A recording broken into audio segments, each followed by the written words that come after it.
So Gustavo's asking here, what happens when you open your third eye?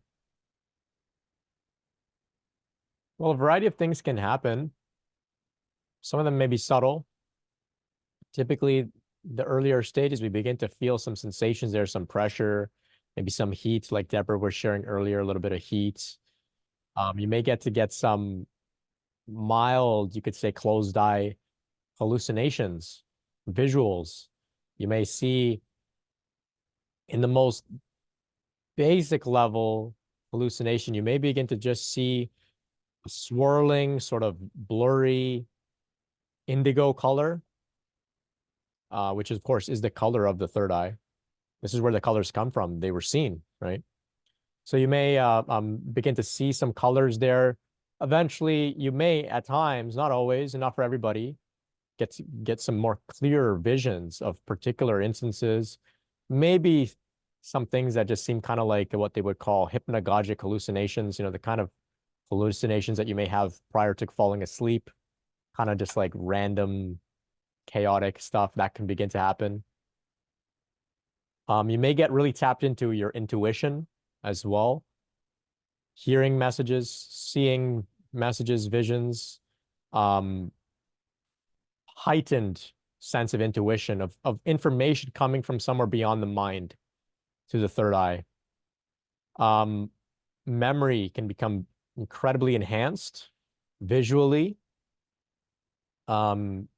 which can serve, of course, having a better memory for the executive functioning, but also can serve to help you to process and relive some difficult experiences from your past, almost as if it's happening live, and you get to reprocess them and exhaust any trauma response, any fight or flight response, exhaust it out, come out of the freeze mode by having to get a pretty clear lived experience of it.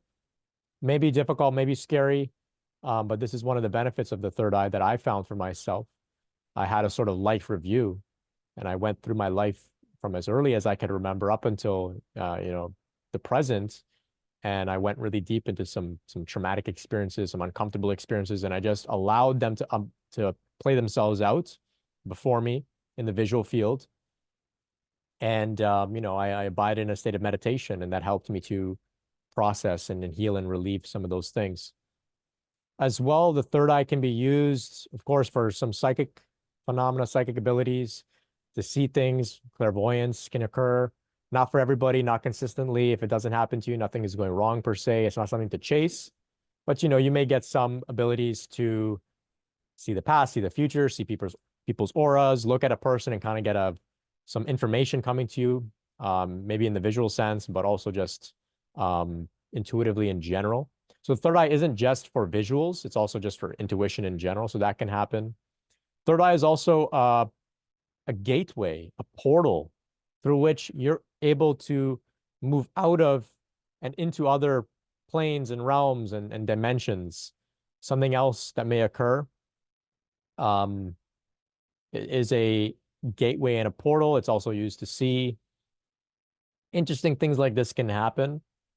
Of course, the third eye gets a lot of exciting praise, and people really want to, explore it because it's so, it's pretty cool stuff. But like Jake is sharing here in the chat, or much worse, you can start to see some things that are pretty dark, uncomfortable, scary. Some may begin to perceive negative energies, negative entities, lost souls. In more extreme cases, you may be able to begin to see dead people, ghosts, which can scare and frighten. So this is why we don't want to push prematurely to open our third eye unless and until we are able to, deal with what we're maybe shown through it. So that's why, like I was sharing earlier, we just trust in the Kundalini to awaken and activate and open and energize all of the different chakras at her own pace, knowing that, she will do it at the right pace for us, to avoid us being too overwhelmed. Now, of course, even if we go with her at her pace, sometimes we do get overwhelmed anyway. I think that, like Jake was sharing earlier, we can trust it. We can trust it. She gives us what we need in the amount, the intensity that she knows that we can handle. But if we want to go out of our way to do, you know, really focused and intensified third eye meditation, something that we found on YouTube or something that we read about, combine it with psychedelics or combine it with some breathwork technique, you know, we can actually open the third eye. We can cause, you know, some really intense prana to get flowed there. And you know, it's a gamble whether, you know, you'll have a good time or not. So I say take it easy, relax. In time, um, you know, these faculties open up, and not for everybody. This is very important. You know, not everybody. Some people are meant to have a very grounded perspective of life, and that's part of their calling, their mission. Nothing wrong with that at all. In fact, for some, it's probably preferable. Yeah.